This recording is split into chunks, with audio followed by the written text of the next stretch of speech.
हमार माई बहन गांव में एगो देवी गीत गावे लीजा अपने में झूमे लूजा एगो भाव अरे छोटी रे मोटी मिया गछिया छोटी रे मोटी मिया गछिया मैं ये देखना चाहता हूँ कि इस दरबार में इस साइड ज्यादा भाव है या उस साइड ज्यादा भाव है। ये गाना सुनने वाले जाना भाई के भजन अरे हाथ उठा के बोलो अभी आप लोग ताली मत बजाइएगा खाली हमारी माई बहन बजाइएगा। भैया लोटे भैया हो भैया लोटे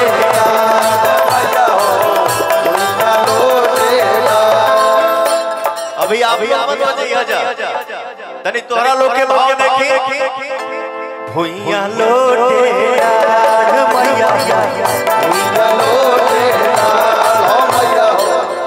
तो ये भाव चारों तरफ से होना चाहिए तब ना भजन कीर्तन में आनंद आई। भैया लोटे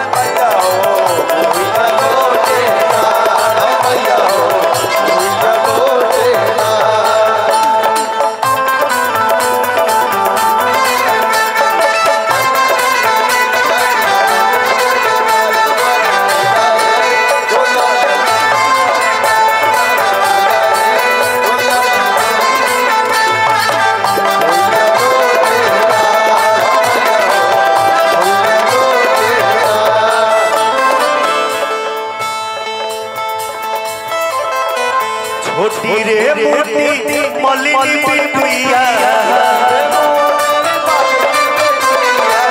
छोटी रे मोटी मलिनी पिटुइया उहे गारवा उहे गारवा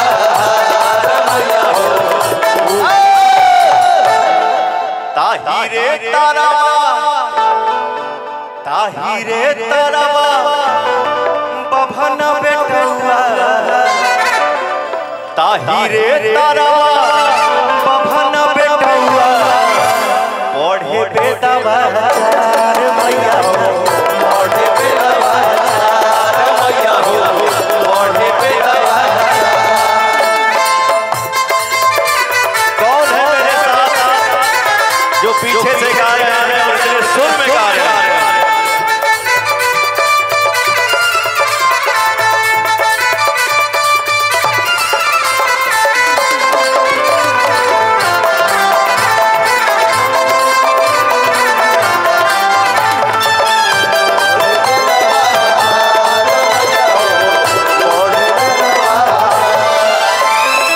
छोटी रे मोटी हेलो इधर आओ ए बाबू इधर आओ आइए आओ यार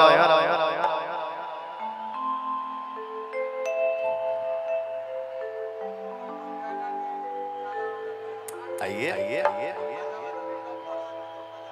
मरहूना नाम के हंस तो एक बार। छोटी रे मोटी छोटा की सेवकिया हेलो ठीक बा छोटी रे मोटी छोटा की सेवकिया दिल जाला बाहर मैया हो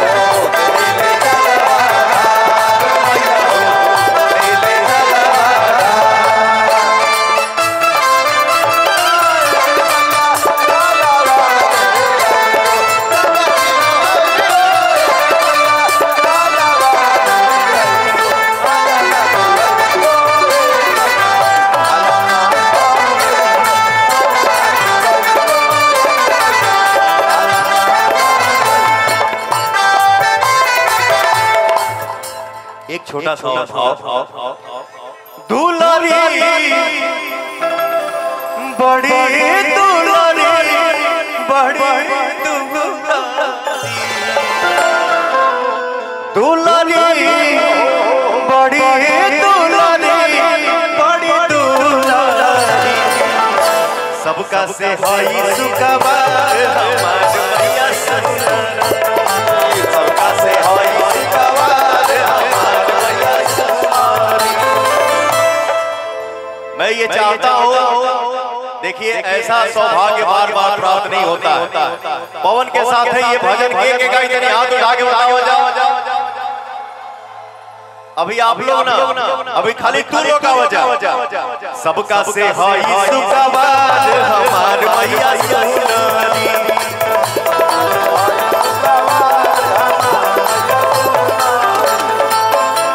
बड़ी दूर बड़ा सुनाते नहीं के तू लोग एक बात नहीं कहा सबका से हई सुखवार हमार मैया सुनारी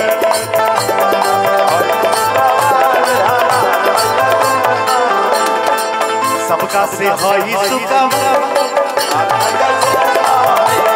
सबका से हई सुखवार हमार मैया सुनारी सबका से हई सुखवार हमार मैया सुनारी। प्रेम से बोलिए सियावर रामचंद्र के जय श्री राम।